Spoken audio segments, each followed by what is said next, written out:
on to Pommy and Oz. Hope we're all doing really well this fine, windy, cold Melbourne Monday. I hope we're all good. If you're new around here, make sure you hit that like button, hit that subscribe button. It does really help the channel out. We're absolutely ploughing through subscribers. So you're all legends in my book. You can become a member of the channel. Link is in the description to do that. We'll probably have a member stream. I actually reckon by the by, thinking about it. So we've got something to fill our time. So you've got plenty of time for a giveaway there. Make sure you get involved in that. It's the price of a cup of coffee. It really helps the channel out, helps us find some graphics and things like that. So really does go to good use. And we try and give back on this channel if we can. And we're here to talk about the VFL, the Rezzers, after their very close last minute victory versus the Frankston Dolphins by 3 points. And it was a nail biter, it has to be said. It was a seesaw affair, 76-73. Frankston pretty much controlled the game until a bit of genius from Lockie Plowman in a game that it was a bit wet, it was a bit cold, it was a bit miserable at Icon, and Frankston, as a sole power, they came out of the blocks very early. Real direct football, really aggressive football. Surprised that they've probably been where they are in the VFL based on how they played. I wouldn't say that they're a great side, but what they lack for in great side, they are 17th on the ladder now, but they make up for intent, and they really took the game to Carlton. Kai Owens, Colby Niner, Will Foden, Riley Stoddard, Matt Johnson, their forward, Bailey Lambert, recognizable name. That they're just industrious, and they really ask the question of the young Carlton contingent. We, as to be said, quite a few AFL players in there. Eventually, the clash showed. Carlton came out of the blocks hard in the fourth. They really took the game on, and ultimately, they got the job done. They got the job done, but they will look at that game, I think, and say, we should have been better. We should have been better. There is no doubt about that they'll look at that. But at the end, they got it done. It was a good lesson for them of hard yakka, and they had to find the gears. Let's look at them then. Lockie Fogarty, he's the one who we start off with, and he was a big part of this industriousness. The 8 tackles, the 12 kicks, the 10 handballs, the 5 marks, the 2 clearances, 5 inside 50s, 7 out of 10. Definitely was that defensive intent. It was a real, when the backs were to the wall, Fogg really did put in. He was strong on his defensive running. He didn't give many easy ball out there. Carlton obviously went with a very young ruck contingent, and that did show. James Rendell did enjoy himself, but Fogg really made it hard. Really made it hard in them clutches. Got his head over the ball. Carlton won the clearance battle despite losing the hit-out count, and a big part of it was this guy here. His blocking, his shepherding, his willingness to not let clean hands. Fogg, I enjoyed his game, and I like Fogg there because he's like kind of a standard setter in the raw basics. I really like Fogg in the terms of that. He's got the basics down pat. It's probably the glitz and glamour he doesn't have, but real standard setter for these young boys. And he fought hard all game, and I did enjoy his game. That's why I gave him a 7 out of 10. I really did enjoy what he was bringing to the table. Match winner then? Well, I mean, he did make... Do you remember Bolton famously played this guy full forward? Maybe Bolton was on to something. Absolute delightful kick in the fourth with seconds remaining. He really did do it well. Quarter 4, that goal, I tell you, he took it with a plum. I haven't seen anyone run inside 50 for a while and kick a snag, so it was great to see. But the 10 kicks, the 9 handballs, the 2 tackles, 3 marks, 1 goal, 2 inside 50s, 3 rebound 50s, played a real lockdown role, genuinely. Did pretty well. It was just basically what you expect from Lockie Plowman, to be honest. It was a Plowman type game that you see in the AFL. A few loose kicks here and there. Sometimes caught defensively, but genuinely battled hard. And it was great to see when he moved up to high halfback flank along with Cowan, them overlap their wingers, which we don't see in the AFL. But there was a real big like they're creating these overloads in the back half of the ground by foot, and that's great to see. And Plowman was really, really solid in his endeavour. Jack Martin finally returned, as rare as rocking horse poo to see this fella out in blue. And it was a fairly solid game. I've got to say, I want to highlight this. 2 kicks, 16 handballs. Definitely was more trying to be that conduit player. A lot of time on the ball, pinch hitting, then going up to play his usual high half forward position. The tackle intent, though, was amazing from him. Was really, really solid. It was really good to see how hard he went at the ball, and he really did look to bring players in.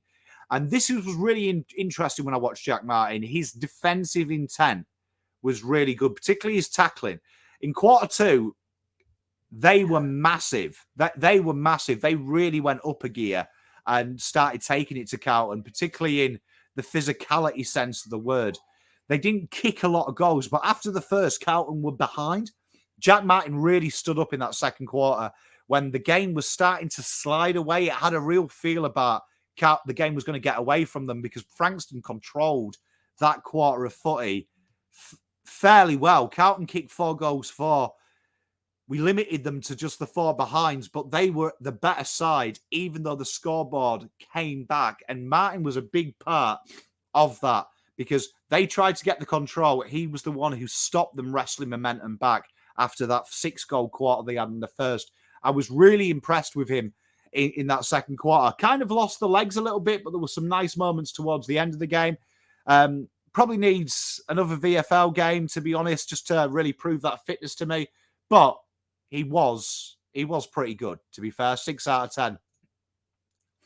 Marchbank, I enjoyed watching Caleb, especially in that, after that first quarter, which he probably felt hard done by because he had a couple of goals kicked on him, which weren't really his fault.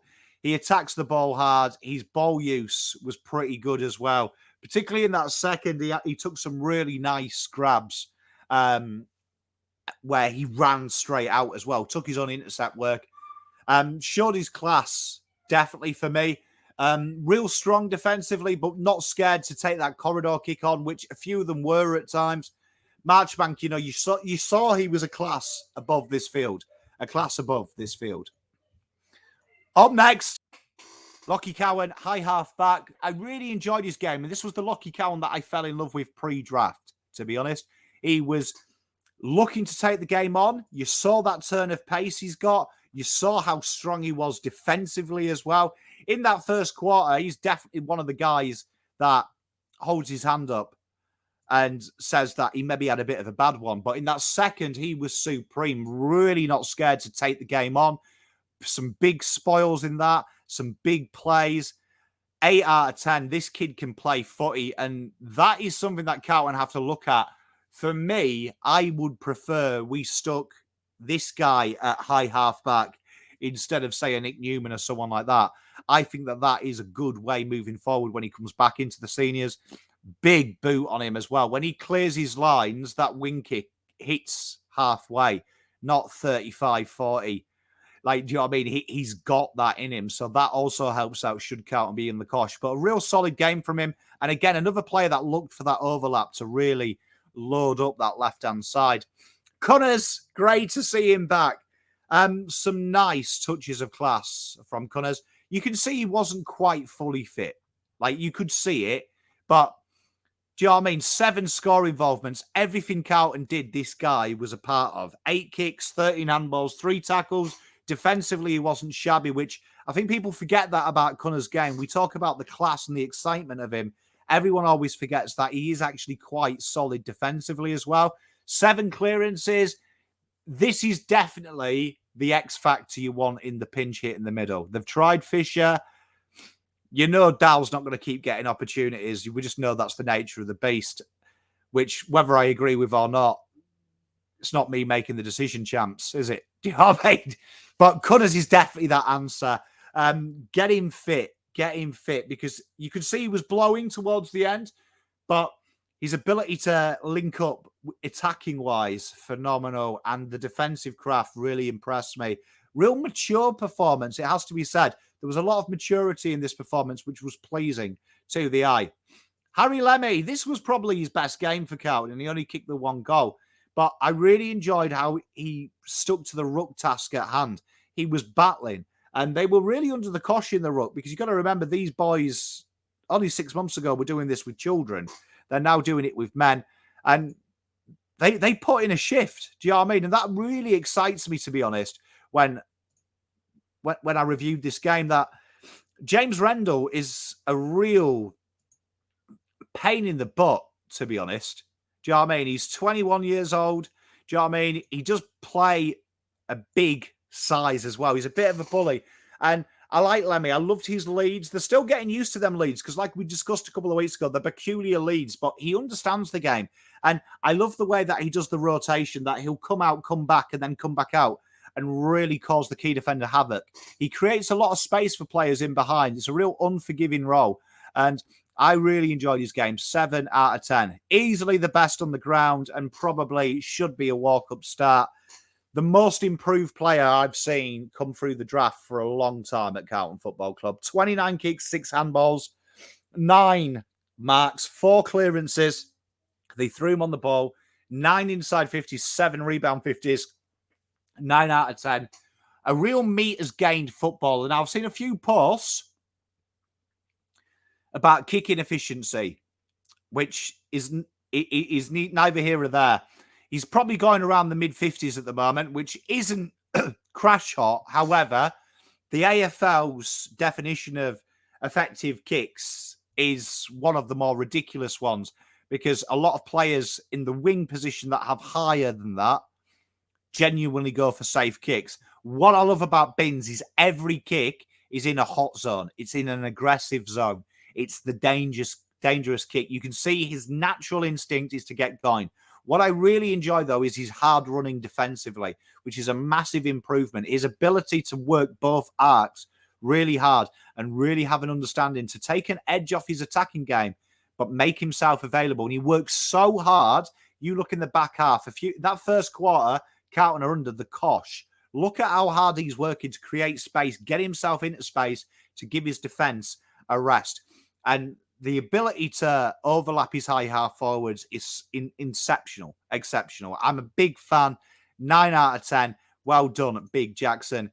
Eddie Curdo, he was back in the reses, playing a more leadership role, and I kind of like it where he was. 10 kicks, 5 handballs, 6 tackles. Again, he was industrious. The 2 clearances, the 1 behind, 3 inside 50s, 2 rebound 50s. I gave him a 7 out of 10 because I felt he was a calming influence. After that first, he was one that I saw was going round the midfield. It wasn't a great game. Is it good enough to get back into the AFL? I don't think we should be. That's me personally. I like him here because what I saw was while he was there, some of these younger kids really did step up and rise to the challenge because they had this experience and this seniority around them. Real important pillar to Carlton's development is having people like him and your Fogs and your Plowmans who just really set a standard so you know where you are. But their experience is telling. Josh Honey, this is a tough one, because it wasn't a bad game. He took his goal well. It could have been so much better. This could have been a 10. He worked really high up the ground as well, really high. For me, when I watch Josh Honey play, I wonder why we do it to just Jesse Motlop, because you can see the fundamentals that Josh has, height.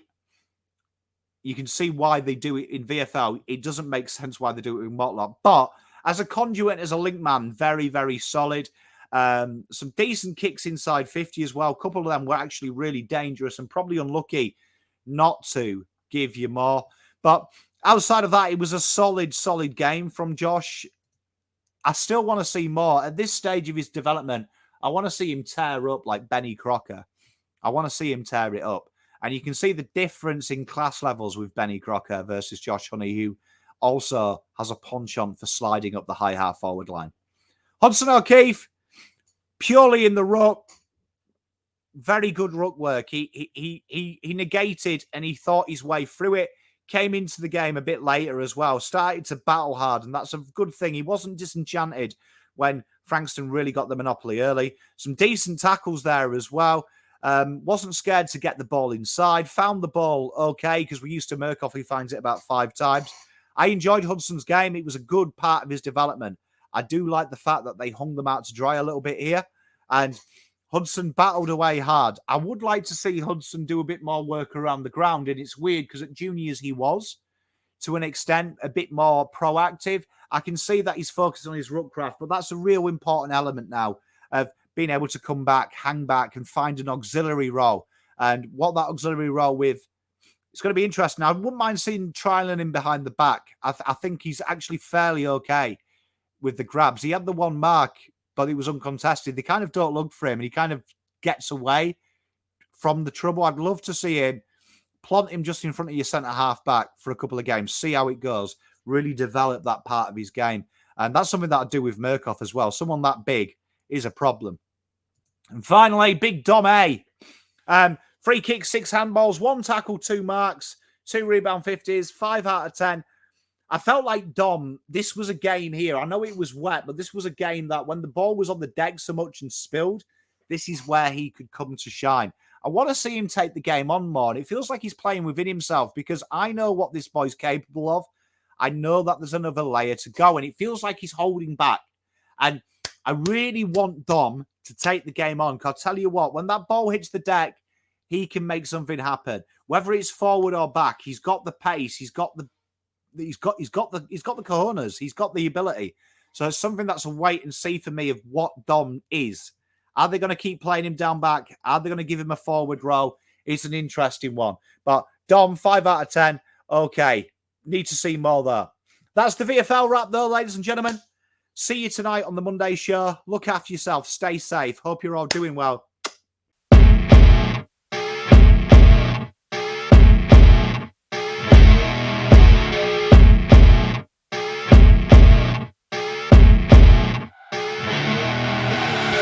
I see her rolling up, Uber black Cadillac, high heel boots and a sexy body full of tats. Baby's bad, oh baby's hella